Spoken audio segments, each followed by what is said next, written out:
Despite the lack of literature, hair in the black male community is extremely important, especially with youth. People often identify youth by name brands and what they wear on their exterior.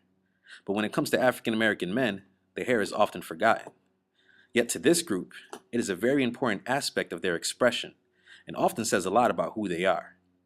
When you think about the fact that most black men frequent the barbershop every other week, if not weekly, which adds up to a significant amount of money, it's only right to investigate how black youth navigate what they allow barbers to do to their hair and why. What are the hairstyles that they have? How does media and society play a part in this equation? What images do they consume from mainstream media? Who are the celebrities that influence their hair? How does their hair impact the individual? How do barbers feel about the topic? Let's take a second and see what the youth have to say about this. Domino. No, not that. Hey, Leon. That's me, with my son Charles. He's getting his hair cut for the very first time. Dum-da-dum-dum. I got something special for this good-looking boy. Run, baby, run. Old Johnny D gave me my first cut, too. That's my boy. Mama said I looked like a boot camp Marine, but that seems like a long time ago. Now I'm a dad. Having Charles turned my world upside down and inside out. Oh, I had to give up a lot of things, but I think I found something better. You better take a little bit off the top there, John. Keep on talking. You next, you know. Talking about love. I said the word before, but I never really knew what it meant. Until now. I grew up in New York City, Harlem, so which for me, like, it's either I had a low cut fade or a I grew up in Ghana, right? And when I was growing up, I mean, my grandma took care of me. So she usually wanted me to keep my hair low, right? It was just a low cut. I had to look decent. When I was younger, being that my parents are both like old school Haitians, I had to get the low flat cut Caesar, like the real, almost like a bald military cut. But like as I grew older, like the popular trend is like a Caesar or a dark Caesar. So pretty much when like you have like an inch or two like on your hair and it's like really wavy. Had the gumby, the box, the gumby, shag, tail. No, I ain't really like that shag. That shag was ugly. But the one that I had one that looked like, had it cut like it was a stadium, like a football stadium, with the inside out, with it swishing up. I had that joint, man, right there. And then that Jerry girl, man, I used to mess up some pillowcases too. I've had like Caesars my whole life. Like I've never really been that person to kind of do anything different. I mean, I always like to keep it simple, really.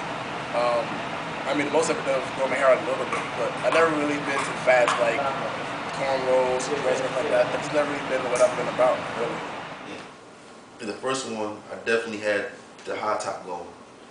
Definitely going that phase in the early 90s, and everybody had the high top, you know, Kid and Play. And then from there, I went from I had the part in the middle, had a part on the side. I usually do parts like long, like on the side, long back here, or sometimes it's short. And pretty much that was it. I had been drawing in my head, rock was my barber when I was in high school. So I had that Chicago Bulls symbol and Fila, whatever it was. The Buffalo Bills logo on the side of my head. My brother put it in. Odie Dope. I was the only person with it. That's terrible. It's terrible. It was so dope though. Nobody had a Buffalo Bills. And it's like, oh word, where'd you get it? Where'd you get it? Everybody's asking when I went to the Bills game. There's a lot of I still do it today if I didn't have to go up and come, you know what I'm saying, get a job. Whatever is influencing us, I'll say is the media. Whatever we see on the TV, right, it influences us a lot. No matter what we say, it does. For the most part, right? So now it's a fresh haircut, a low Caesar, nice shaper, and for the most part, I'll say that's the norm. But throughout the hair changes that as black men have gone through, I'll say this is the most acceptable one. way society has groomed us. If I were to see somebody goes to job interview with a dark Caesar and look clean cut, that's one thing. You can't look at them a certain way. If you see somebody with an afro or designs in their head and they got the earrings in, you can't look at them like, he may not look as serious. My big brother will be like, yo, get this haircut. When you go back to Ghana, you're going to be like hip. You know, everybody's going to follow you. And seriously, it happened. You know, I went back to Ghana. I had the line in my hair. Everybody started doing it. Then everybody started watching TV like, oh, that's the line Rashad got from his hair. So everybody watched TV like looking for the next hip thing that's going on. I feel like some people still keep that kind of haircut, not because society changed over time, so they have to change and go with what the norm is now. Some people just feel like, I'm comfortable with getting this kind of haircut. I like it a lot, so I'm just gonna be original and just keep it. And if I change it to something else, I'm changing it for me, not because society says, this is the new haircut, so let's stick with this one. P. Diddy has a mohawk in his head. You set an example, this is how I want black people to look.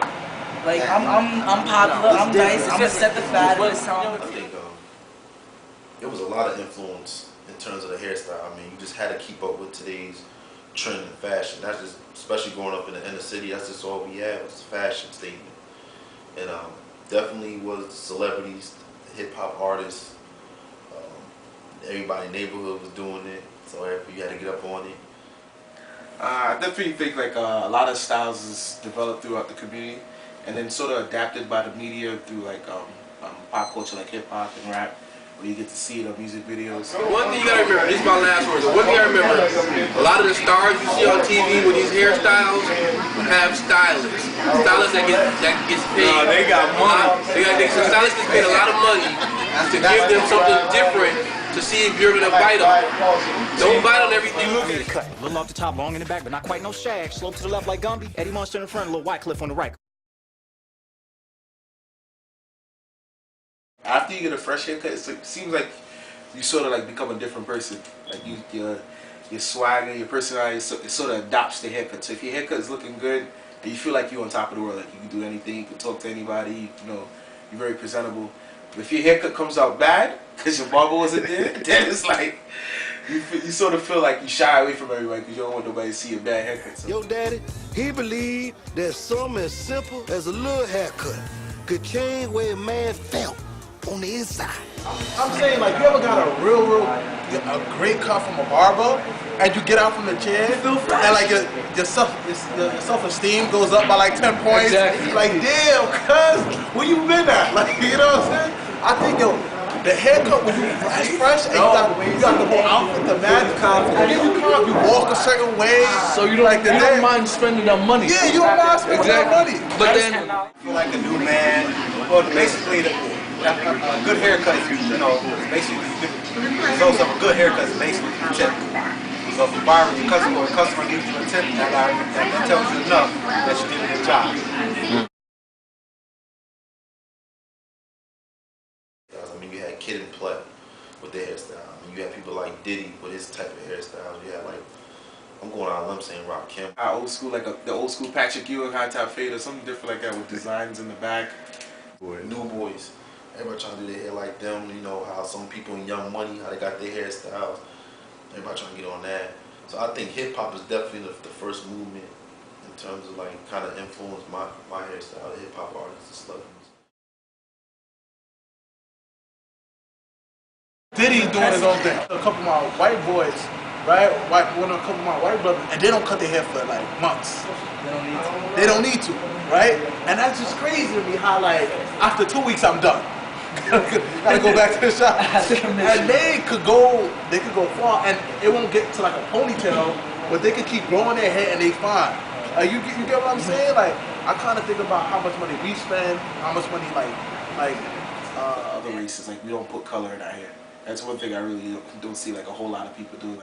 You wouldn't see anybody getting like, you know, blonde hair. I mean, for me, I'd say the craziest hairstyle I had was, as crazy as it sounds, I went blonde in high school. So that's how crazy they getting with it right now.